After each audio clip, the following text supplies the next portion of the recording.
a former university professor, Dr.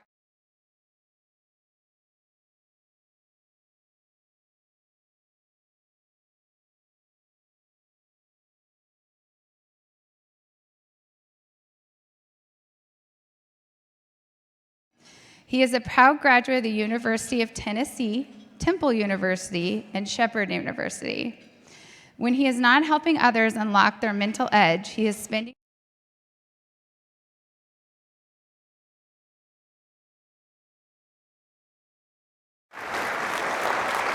And everyone, we also have the great honor that Dr. Bell is going to stay with us after this great Grand Slam moment to sign books over there. So please make sure to get a book from Dr. Bell. I'm good. Okay. Yep. Thanks, Carolyn. Now, it's great to be here. Thank you so much. I know this is an energetic group, so I just, being a mental coach, I like to figure out exactly who it is that I'm talking to today. So let's do a quick little personality test. What I'm going to do is I'm going to name 4 shapes. And the very first shape that comes to mind, just hold on to that one. So 4 shapes. You can turn me down just a hair, Nathan. Okay, ready, 4 shapes. A circle, a square, a triangle, and then a Z. Okay, got it? Good. Okay, how many, raise your hand if you're a circle. How many circles do we have in here? Raise them up high. You should be very proud if you're a circle. Look at the circles around here. Like, we are people's people. There's no straight sides to us. We get our energy from interacting with other people. It's awesome. Circles, we're horribly disorganized, though. It's unfortunate. How about the squares in here? Raise your hand if you're the square. Raise them up high if you're the square. You're absolutely the smartest people in this room. 4 right angles, 4 straight sides. That was great. How about the triangles? Raise your hand if you're a triangle in this. Raise them up high. Be proud if you're a triangle. This is great. If you need something done, tell me if I'm wrong. Need something done, get out of their way, because triangles are all about getting it finished. And then the Z's. Now don't raise your hand if you're a Z. I wouldn't have you do that, really, because the only thing you're interested in is booze and sex. See, I knew this was going to be a good crowd. Because even if you weren't a Z, you started thinking, maybe I want to be a Z. I can tell you the Zs won't be late to the party tonight. They're going to be right on time. It's going to be great. I'd like to start out by asking the question, and this was a moment that hit me, but the question after this significant life event. You see, there was a half Ironman that was coming to town, and an email came across my screen about this half Ironman. It's a 1.2 mile swim, 56 mile bike, and then a 13.1 mile run all together. Except there were 3 issues with this email. Issue number 1 is I had not been training for this type of race. Now I'm always in shape and in condition, but you want to train for this type of race. Issue number 2, folks, I didn't even own a bike. I hadn't biked in about 10 years. And then the third issue is this race was in 2 weeks. And so I did what any insane person does, which you'll find out today, is I signed up. Now, the reason why I signed up was very, very simple. I was always told that if you never give up, if you just keep moving, that you'll be successful. That's what I was told. How many of y'all were told that, though, in your life, right? If you just keep moving, if you never give up, that you will reach it. And I said, Rob, you can do that. And so I trained for the next 10 days for this race. And the night before the race, I'm talking to my friend Bill, whose bike I had procured. And I asked him, I said, Bill, just by curiosity, what happens if I get a flat tire out there? He said, would you know how to change it? I said, buddy, I haven't ridden in 10 years, man. I'm borrowing your bike, man. Of course not. He said, well, I tell you what, how about you just don't worry about it? Okay, great. One less thing. You kind of know where I'm going, but stay with me on this one, okay? So the swim goes fine. I'm at mile 30 on the bike, and I'm cresting the only hill in Indiana. And I get up and I'm cresting this hill, bam, my back tire goes flat.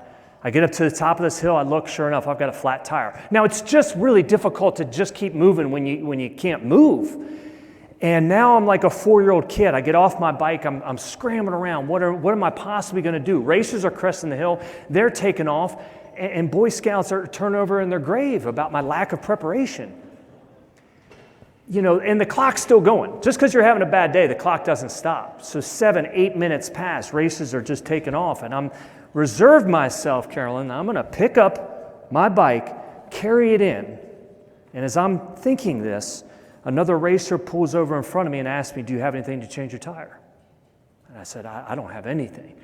So you bikers will understand, he reaches back, he unzips this little pouch, he grabs a tube and a cartridge and he tosses it to me, right? And I'm like, oh man, and it really was. It was a Disney moment. It was like, thank you so much. Like, I'm never going to forget you. Now what? Now, what am I going to do, right? I'm in a highly stressful environment. I'm going to try and change a bike tire that I haven't ridden in 10 years. And as I'm thinking that, another racer pulls over in front of me and says, do you know what you're doing? I guess I had that look. I said, I have no idea. So he gets off his bike, he walks over to me and says, well, let's get you fixed.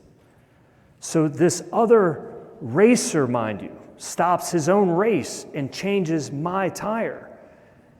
Takes him about 2 minutes. The whole ordeal took about 15 minutes, but it changed my life. I finished the race. I don't recommend doing it without a lot of training. Like, it really does get painful. But what resonated in my head was that question. The question was, would you stop? Would you stop? Would you have stopped? Would you have stopped? Carol, would you have stopped? The answer up till that point in my life was absolutely not. And I don't think it had anything to do with me being a benevolent person. It has nothing to do with me. It has to do with this is a race. And in a race, you just do the absolute best that you could do. I wouldn't even have thought about stopping up till that point in my life. See, what that moment taught me is now my answer has totally changed. And what I learned from that is simply this, is that no one gets there alone. No one gets there alone. We need others in our life. Think about it. At the basic level, right, we need bosses, right? We need people to be able to teach us, to be able to show us. We need teammates. We need coworkers. We need colleagues to be able to support us, to be able to encourage us. And you know what? We need competitors as well to be able to challenge us so that no one gets there alone. But it goes a whole lot deeper than this, because what I did is I interviewed professional athletes, professional triathletes who stopped their own race to help somebody else out. And I asked them that question, why did they stop? Their answer was always the same. They said, I don't know. So uncovering it a little bit more, what I discovered was simply this, is that a better us makes a better you, and a better you makes a better us. See, the power in this group is in the collective. It's the mosaic of many. This is a team sport, ladies and gentlemen, which you all know, but this is a team sport, and that no one gets there alone. And that a better us makes a better you, see, it even goes deeper than that. What I uncovered, and this is how I think the mental game really plays in our own lives, was simply this, is that we cannot help out others in life without also helping out ourselves. Let me say that one again, okay? We cannot help out others in life without also helping out ourselves. And that's the way the mental game works. Because if I tell you that you're doing a fantastic job and that you just be confident that you never give up, who am I really coaching up? I'm coaching up myself. See, the most difficult person to coach is ourselves. I think we have to be so careful about what we say to ourselves because we're listening. We're listening to that.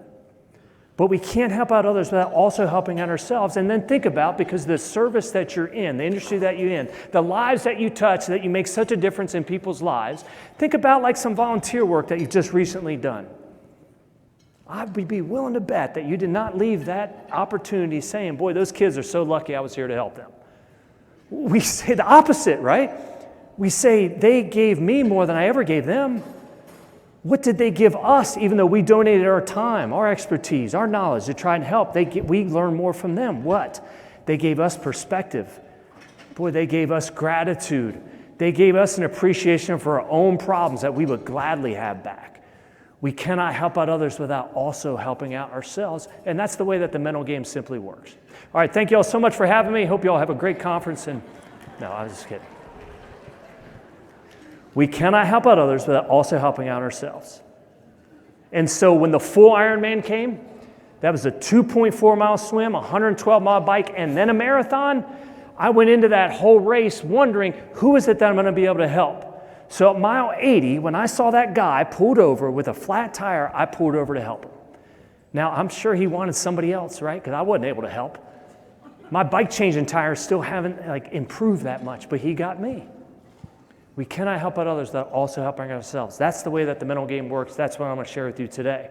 But the other reason why I share that was this was a hinge moment that happened in my life. A hinge moment that happened in my life. Everybody, I need all eyes on me. I need 20 seconds for undivided attention. All eyes on me. Ready? Beautiful, Nathan. Go. Every door has a hinge. A door without a hinge is a wall. It just doesn't work. If you hear about doors opening and closing in life, that is because of the hinge. You ever hear of a rusty door? It's not the door that gets rusty at all. It's the hinge that gets rusty. So what the hinge is in our lives, it's going to be that one moment, that one person or one event that makes all the difference. It connects who we are with who we're going to become. Okay, go ahead and space back out. You see, the issue with that is we can't connect the dots in life looking forward. We have no idea how this mystery of life is going to work out. We can't know. We can only connect the dots in life looking backwards and seeing the impact that that one moment had in our life, the seeing that one person had in our life.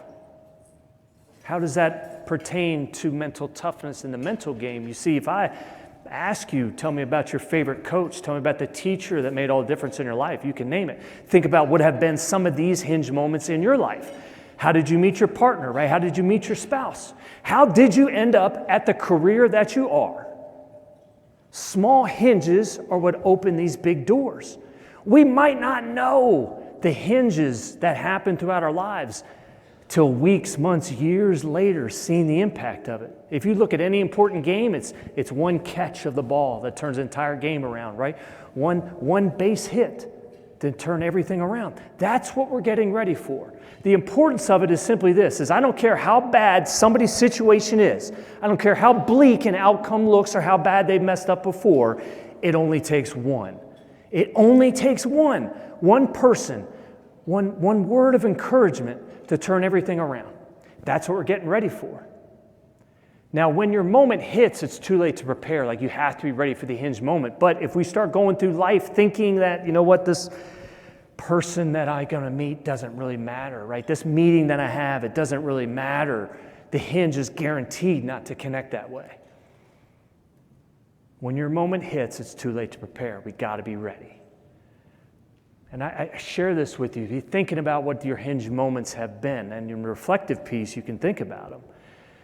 Now, I said, like, sometimes you might not know these hinge moments happen until weeks, months, years later.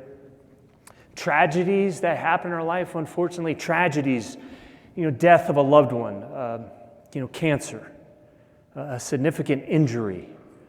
They're immediate hinges because from that moment on, everything's different. Everything's different.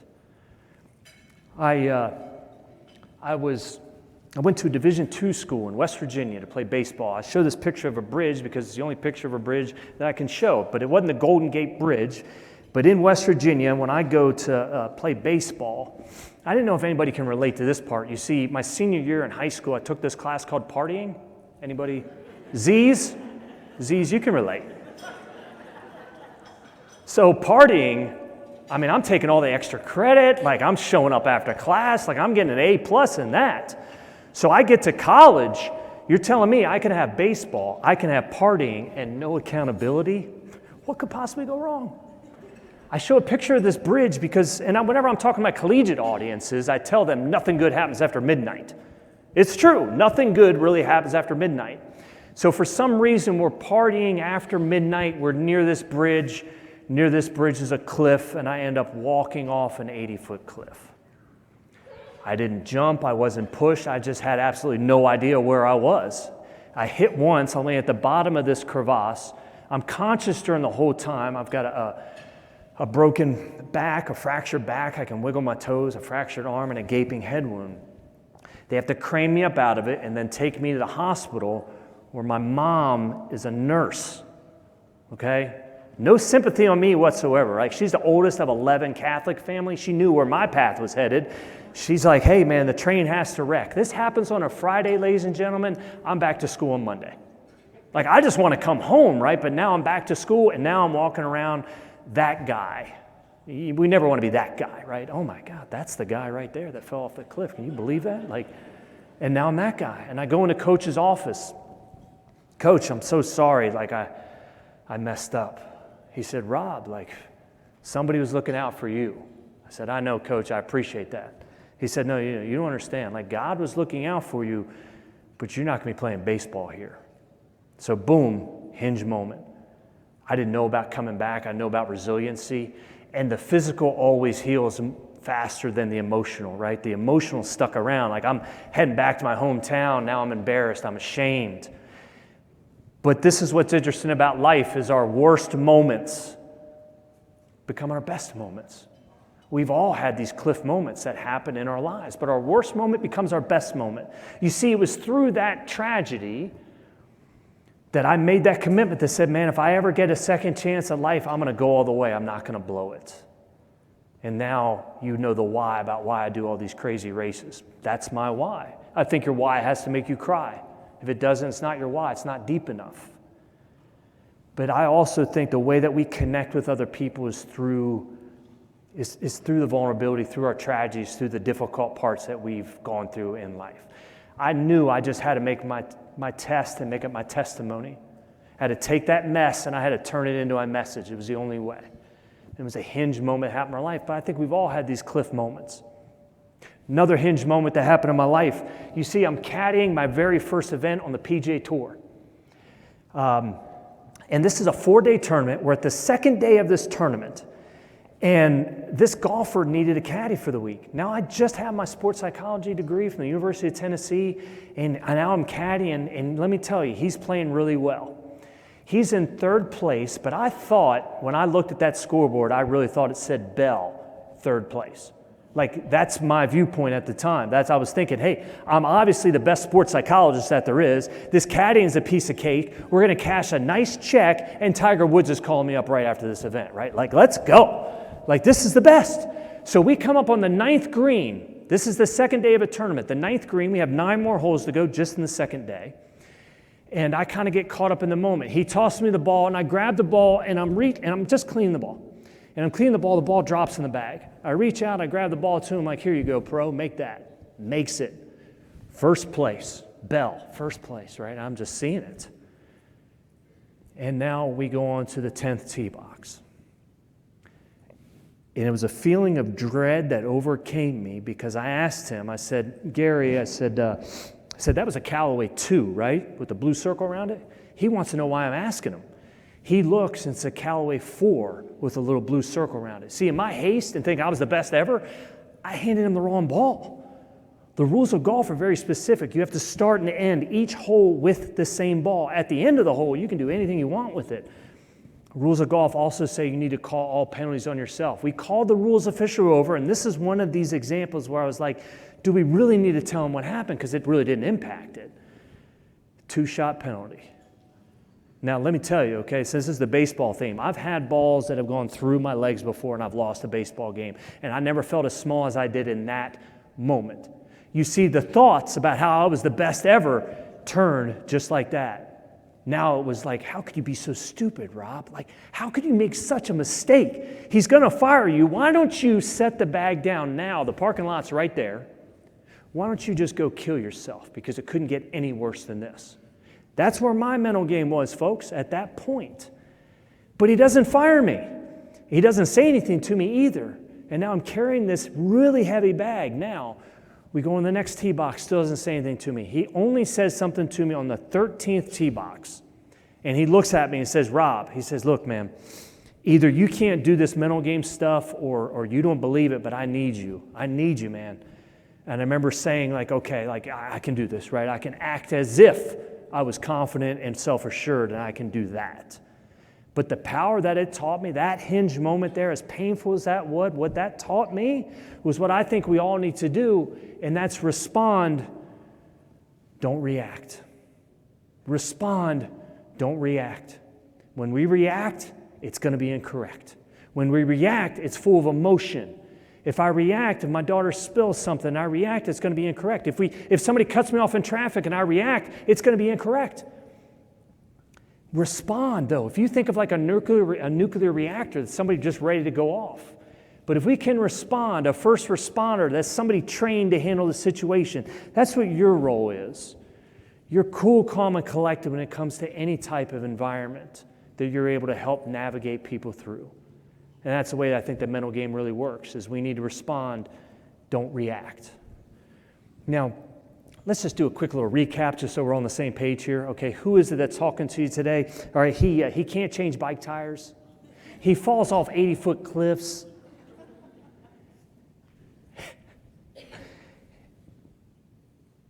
And what was the third one? I can't believe I forgot that. Yeah, and he drops golf balls in PGA Tour events. You know, it's the first time I've ever forgotten that story. You know how many times I've done that?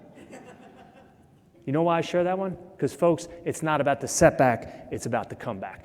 I get to speak to the Indiana Association of Adult Continuing Education today.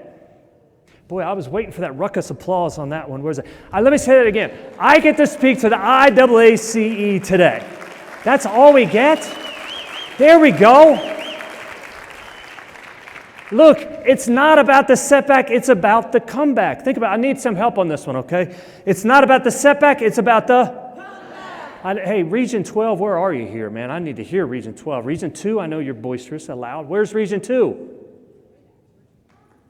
Okay. It's not about the setback, it's about the comeback. Think about this, right? We've all puke and rally. Look, we've all puked. Everyone in here has puked. If you haven't, then come talk to me, right? But what does it mean to rally? Like a puke moment, a rally always involves other people. It's not about the setback that happens in your life. It's going to be about the comeback. Think about the setbacks that we have encountered in your field. Think about the setbacks that the people that you deal with, that you coach with, what their setbacks have been in life. Letting them know that it's not about the mistakes that you made, it's about how we respond to it. It's about the comeback. A puke and rally moment, when you have somebody that's coming back that they have failed before, and now they're coming back to make that effort, knowing that they can do it, and their parents are telling them, boy, what makes you think you can do it this time? You failed before. Boy, you talk about a puke moment. Here's the beauty about it. What it takes to rally, it only takes one. It only takes you. It only takes you to speak truth into their life, letting them know that you don't have to listen to your past or your parents or your spouse or significant others telling you that's a silly idea. You can do this. It only takes one. It only takes one. Would have been some puke moments that happened in the organization, right? Hey, man, the funding that happens, right? The organizational structure. Look, puke moments. What does it take to rally? It's always going to take other people. Now, I put this up there because it's a bit of a cheeky title, but I understand. But I think that every one of us as an athlete, our office is just different. I believe that. I believe that everyone in here is an athlete, your office is just different. Why? Because what does that mean? What does it mean to be an athlete? See, I think there's three components to it. And what I'll share up here is I'm just going to share like this 100-mile race as an example. I want you to be able to draw the mental crosswalk over into your life in terms of how am I an athlete. But I just use this example because I don't want you to think I'm up here just all hat and no cattle. Boy, that joke didn't fly either, man. I was like, geez, man, all hat, no cattle. I know we kind of get that one. Thank you so much for that. I'm going to use this trail race for an example because why I think we're all an athlete, our office is just different, is number one is what we do is we prepare more than we play. We prepare more than we play. How much time do you put into an actual presentation? How much time do you put into the preparation that you do as opposed to just being in front of a student, right, or being able to help them out? We prepare way more than we play. So for this 100-mile race that I had, like I ran over 1,000 miles in preparation for it. We prepare way more than we play. Second reason why I think everyone's an athlete or office is different is because we're going to lose more than we win. We're going to lose more than we win. On our way to accomplishing our goals, we're going to have more setbacks, more almost we got it on the way to actually accomplishing the goal. That's just how it is. We're going to have more losses than we do wins, right? But it's not about the setback, it's about the comeback. It's about the success that we have. So in training for this, I had 16 different training runs that were over a marathon distance, over 26-mile distance, just training for this. I puked in 13 of them. Boy, that doesn't build a lot of confidence when you're throwing up every single run that you're going out there. How am I going to run 100 miles when I can't even make it just past 26 without throwing up? It's not about the setback, it's about the comeback, right? It's these losses that we have that we just need to be confident when it matters the most. And just a quick question, because I kind of changed this one, because I'll talk to a lot of college student athletes. How many of y'all want to see a puke and rally moment? Do you want to see the puke and rally moment? Z's, I know you do. See, I think there's two types of people in this room, right? I think there are those that like, I don't want to see it, and then there are those that I don't want to, but I got to see it. Here's what I'm going to do for you. If you don't want to see it, since you just ate lunch, like I totally get it, right? I need to plan a little bit more ahead. But if you don't want to see it, I'm going to count to 3, avert your eyes, don't look at the screen. If you want to see it, if you're one of those, hey, I do want to, I don't want to, but I gotta, then just keep peeled on here. So I'm going to go 1, 2, 3. If you don't want to see it, look away. We'll come right back to it and then continue the presentation, okay? All right, ready? 1, 2, 3. So there's the puke and rally moment. Okay, good. Hey, man, every single run that I was doing, it doesn't build a lot of confidence. And then the last reason why, and this is the most important reason why we're all athletes in here, our office is just different, is we compete. We compete. Now, when I say the word compete, you might be thinking about, hey, it's beating somebody else, it's besting an opponent, but there's a way more difficult opponent that's out there. You see, this opponent that we all have has a strategic advantage over us. It knows our strengths, it knows our weaknesses, it knows our hurts, hang-ups, and headaches, knows everything about us. Imagine trying to beat somebody on one-on-one basketball who already knows what you're going to be doing before you even do it. Imagine trying to go up and add that bat, and the pitcher already knows what he's going to be throwing. It's tough to beat that opponent. But that's who we're competing against. Who is it that we're competing against? Ourselves, our own mind. Now, you've probably heard this before, but your mind has one job, and it does it remarkably well. Remarkably well. It's going to be the same reason why your continuing education students struggle. It's the same exact reason. Is we're competing against our own mind that has one job, and that's just stay safe. That's it. Stay safe. Well, what's the best way to stay safe? Stay in the covers at home, like you're going to stay safe that way. But that goes totally against what we're trying to do, but your mind doesn't care about that. Your mind doesn't care about you being the best that you can be, doesn't care about you reaching your goals. It just wants you to stay safe. And it does it fantastically well. In fact, it does it so well that when this really hit me, the power of the mind was in that race. Because I came across 4 different individuals, 4 different runners, and again, when I'm running, right, I'm trying to encourage them. I'm telling them, hey, man, doing really good. How you doing? And they said, well, I'm not doing so well. I'm going to quit at the next aid station. That's what they told me. And I tried talking them out of it. I tried telling them, don't quit at the next aid station, right? Don't quit at the next aid station. Just make it to the next aid station.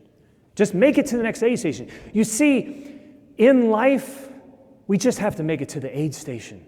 If you make it to the aid station, you're going to be blessed and rewarded with the second wind, the third wind that happens in our life. So you see, nobody runs 100 miles. I don't run 100 miles. You just run to the tree. You just make it to the aid station. You just make it to that stop sign. Then you're going to set another goal. So whatever we're dealing with right now, and there's people in here that are struggling, right? I get it. You don't make it through the week. You don't make it through the whole school year. Are you kidding me? Just make it through the day.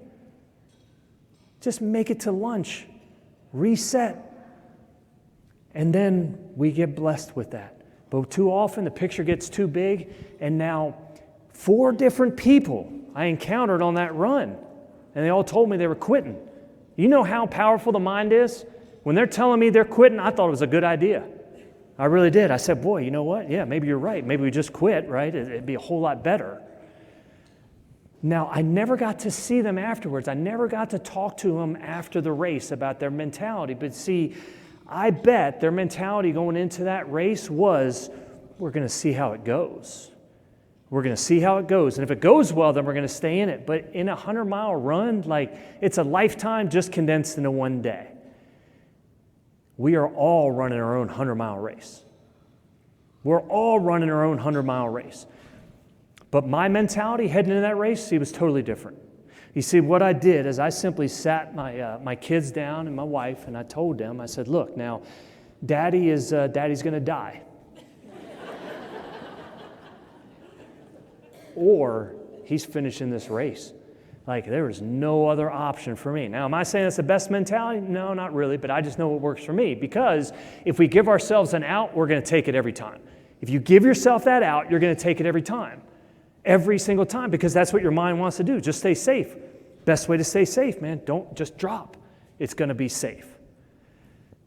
Telling that, see, I think the best plan B that we all can have is a better plan A. And I think in life, we're all in or we're just in the way.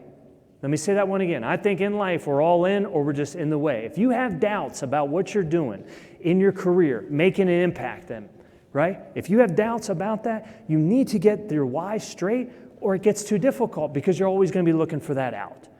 And when you are all in, then you have no other reservation. You're going to make it. And now our mind's freed up to think about, hey, what's creative ideas? Man, how can I do this a little bit better? What's a way that I can help? And that's the way that the mind simply works. So the best plan B is a better plan. Can I get an amen for that one? There we go. So in thinking about this one as well, I just always like to ask this one. Quick question here. Who wants, and I'm going to come down the front for this one, but I like this, especially when we get to engage the audience. My question is, who wants a free book? Who wants a free book? All right, not too many people. Okay, so who wants $20 instead? Seriously, who wants $20? I love this one. Okay, who wants $20? I can Venmo it to you if you want, if you're not one of these people who like cash. But seriously, who wants $20? Not everybody wants 20? All right, come on now, let's get serious there. Who wants? Good, I like that. See, Region 2, we're livening up now. Seriously, who wants $20? Good. Who's the loudest one that we got in here? You are? Good. Yeah, see, now we're getting energetic here, right? Oh, Carolyn, good for you. You do want it. Okay.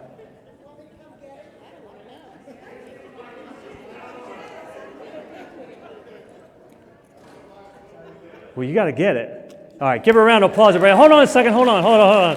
Wait a second. What was your name? Lisa? Can you come back up with me for a second? Now that we're good friends. Hey, everybody, give Lisa a round of applause real quick. So, and just a quick question, right? Like, I'll give you the option. You can keep that 20, or I could give you a copy of the free book. This one has knowledge. That one has just a different kind of value. Is there a $100 bill in there? No, there's not. I probably should do that next time. But you have your pick, which one you want. Now I'm like Monty Hall, right? I'm like, hey, what do you want to do? What's behind door over here? You know what? I'm going to take this because I like the lesson, seriously. Okay, you got it. Yeah, Cool. great. Thanks. Okay, awesome. Thank you. Okay, thanks. Usually, like, people just buy the book. They just, no, I'm just kidding with you. Good job. All right. Now I'm going to give this away, but you have to earn it. There's a time up there, okay, near that 100 miles, all right? Whoever can shout out to me, what's the significance of that time, I'll give a copy of the book to. What? Seconds from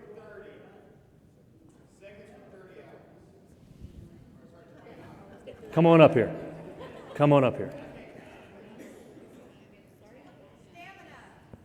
It is good. Say that answer again. Second from 29 hours. You got it. Yeah, exactly. Come on up here. What's your name? Jeremiah. Also, everybody give Jeremiah a round of applause here. That's good. You see, what Jeremiah understood, you know what happened in that race? Is like, I had about a half mile to go, and they said what the time was. Yeah. And so I empty the bucket because sub 29 sure sounds a whole lot better than, hey, around 29. Don't you agree? I'm a chef, and that 30 seconds is live. Yeah, exactly, man. Thank you, man. Good job. sure. All right. How am I doing? Doing all right? You're wonderful. Awesome. Thanks, Jeremiah. Everybody give Jeremiah a round of applause again. That was great. So now I've got a couple more points here. Now, we're still good on time, but I've got a couple points I really want to share with you. And that one was simply this. So there's the power of the mind. Think about that. Why didn't we all jump up and go get it? Maybe I didn't know the rules. Maybe he's going to rip it from me, right? But somewhere in our mind, it said, don't hop up there and go get it. Or maybe it was just blank. That's the same thing that we encounter every day of our life. Whenever we get stressful situations, our mind's going to say, hold up, we don't want to do that. And the Hinge is it's guaranteed not to connect that way. It's guaranteed not to connect that way. But we've got to be willing to take that risk. We've got to be willing to put ourselves out there. The more and more we put ourselves out there, the Hinge is going to connect. It's guaranteed to, if we don't give up, if we just keep moving. And I shared this one, and I know you've heard this before. Life isn't a sprint, it's a marathon. Raise your hand if you've heard that one. Life isn't a sprint, it's a marathon. Okay, I want you to just forget that because I totally disagree with it, all right? I don't think it's a marathon either. I'm not saying a marathon is easy. I'm not saying a marathon is easy. Rebecca's doing her first marathon in April, and it's awesome.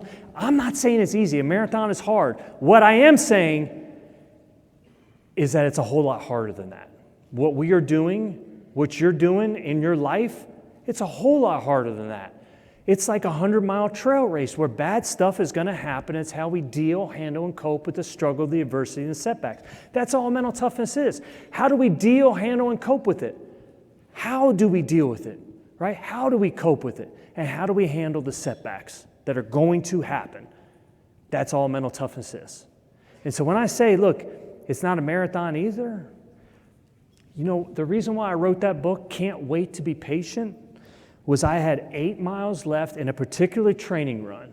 It was hot, it was humid, the horse flies are out, and I just wanted to be done. In fact, I even remember thinking, boy, I can't wait until I'm done. And then I was like, can't wait. Boy, you think about you when you can't wait for something. It's a wonderful colloquialism, isn't it? I can't wait for that birthday party. I can't wait for the social tonight, right? Hey, I can't wait for that speaker to be done. I can't wait. Why don't we ever say, boy, I can't wait to be in a lot of pain. Boy, I can't wait to really go through financial hardship. Boy, I just can't wait to struggle. We never say that. So I knew in that moment, like I needed to check up from the neck up, that thought wasn't going to help me. It wasn't going to get me through. And whatever we're going through, we have to find meaning in the suffering. We've got to find meaning in the suffering that we all go through, or it's not the point. And there is meaning in there if we can look at it.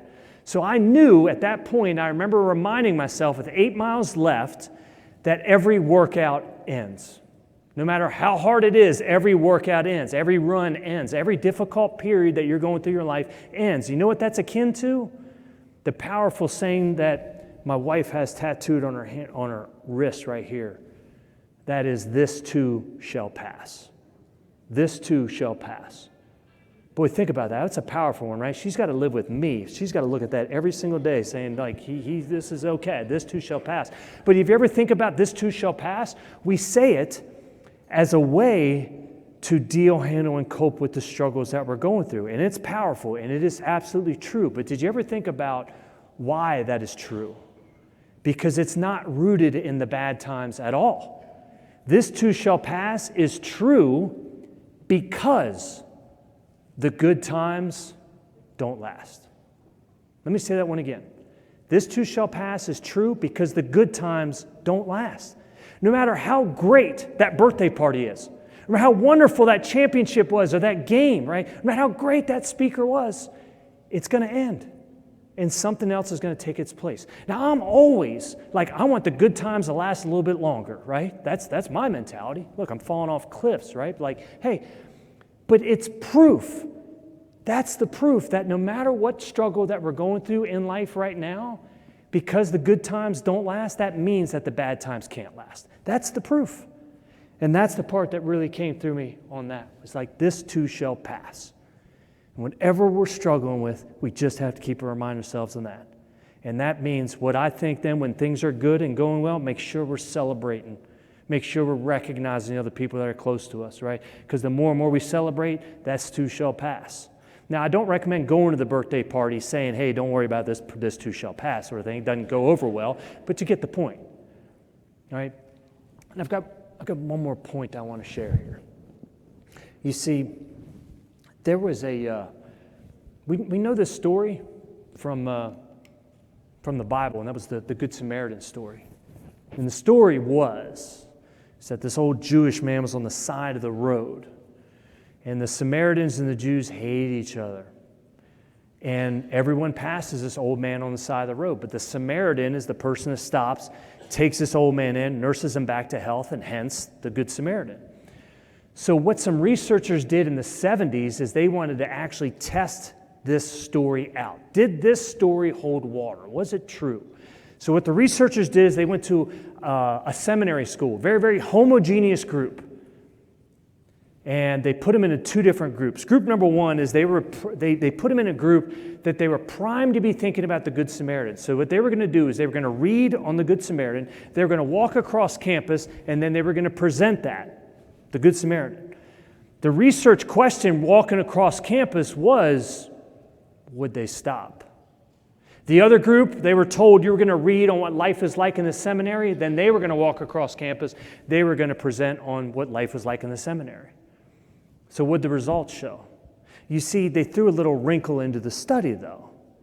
They gave one group, they told them, take your time heading over there. They're going to be ready for when you ever get there. They put them in a non-hurried condition. But the other group, they told them, hey, we kept you too long, right? You're late. You better hurry up and get on over there. They put them in a hurried condition. So what did the results show? See, it was remarkable. It didn't matter whether they were primed to be even thinking about the Good Samaritan. It made no difference at all. The only thing that made a difference was whether in a hurried condition or a non-hurried condition. Those that were in a non-hurried condition stopped to help 68% of the time. But when they were in a hurried condition, 10% of the time. Would you stop is a question that needs to be answered before it's even asked. If you are driving and you see somebody pulled over in need of assistance, how long do you have whether you think you're going to help them or not? A half second, maybe? It's by design, it's not by default. Our default mode is protect yourself at all times. How does this impact me? Only when we are primed to be thinking about somebody else are we really going to focus on somebody else. But what I mean is by design, it's not by default.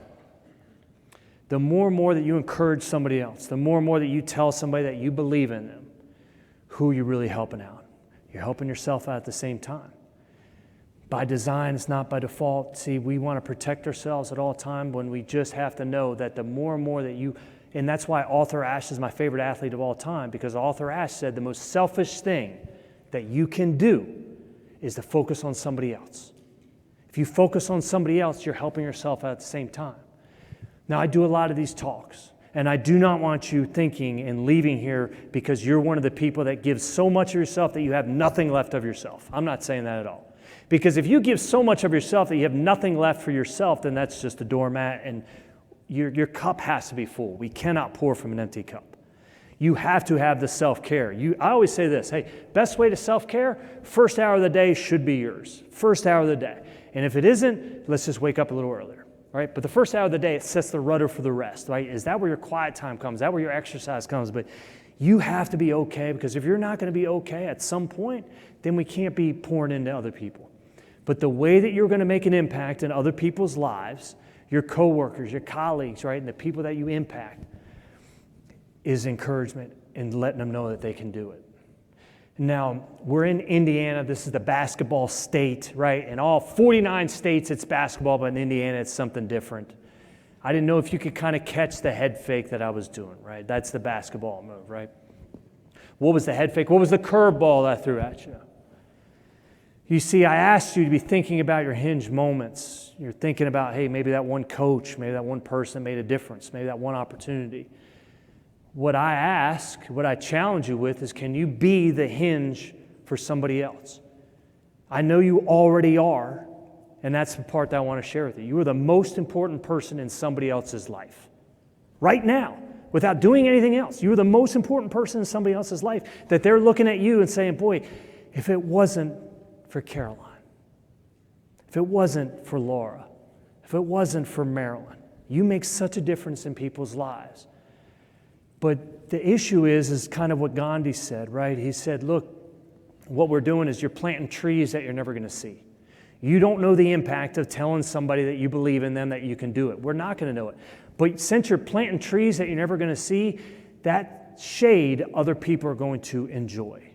And you just have to know that in your heart of hearts. And I know that because of what a difference you make in their life, right? You make such a difference in somebody's life that if you just take that mentality, can you be the hinge for somebody else, you're going to see the impact. And you will see that. Now, I've got 2 minutes left, and this is what I like to do now. I want you to think about somebody who has made an impact in your life, but somebody that's current. So it could be a family member. It could be a colleague. It could be somebody above you. It could be somebody below you. It could be one of your students. But think about that person right now who you think could really use that word of encouragement.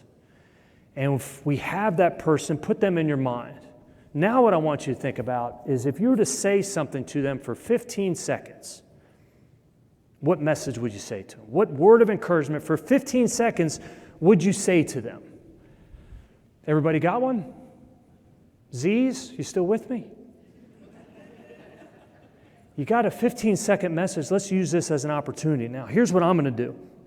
Let's take out our cell phones real quick. Everyone, take out your phones that we've got it.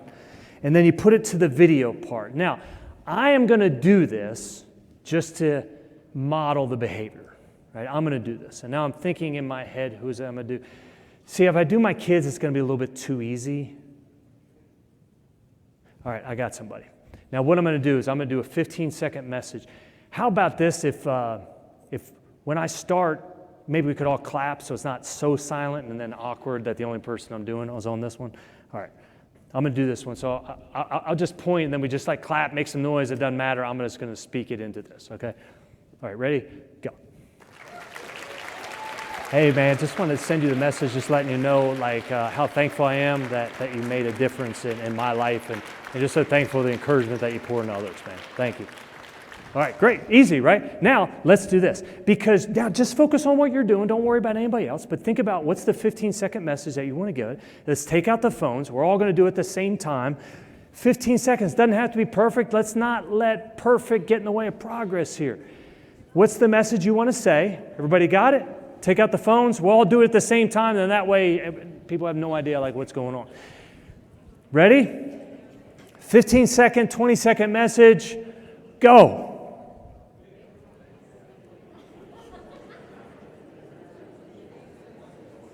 Oh, yeah, folks.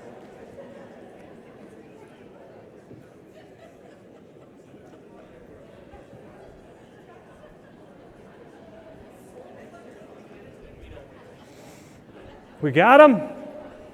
Good. Easy. Simple. Now, what the thing is now what you're going to do whenever we leave here, whenever you want, you send it to them. That's it. Now, you're going to get 2 replies. You're going to get the reply like, what's the matter? Or you're going to get the reply saying, hey, thank you so much, I needed to help that. You plant trees that you're never going to see. Look, I just think it's important here, and this is the last very point that I want to say, right? Caroline and Jen, for the wonderful work that you do. Marilyn, Laura, and Denise, for the advocacy that you do for the organization as well. Hey, no one gets there alone, and there's no way that we could keep continuing this without you. I'm going to be here. Look, I'm not selling anything, okay? But if you want to buy a book, I'll be over there and let you buy them, okay? But hey, I want y'all to have a wonderful conference. Look, it's the mosaic of many. The better us makes the better you. Thank you so much for having me, man. God bless.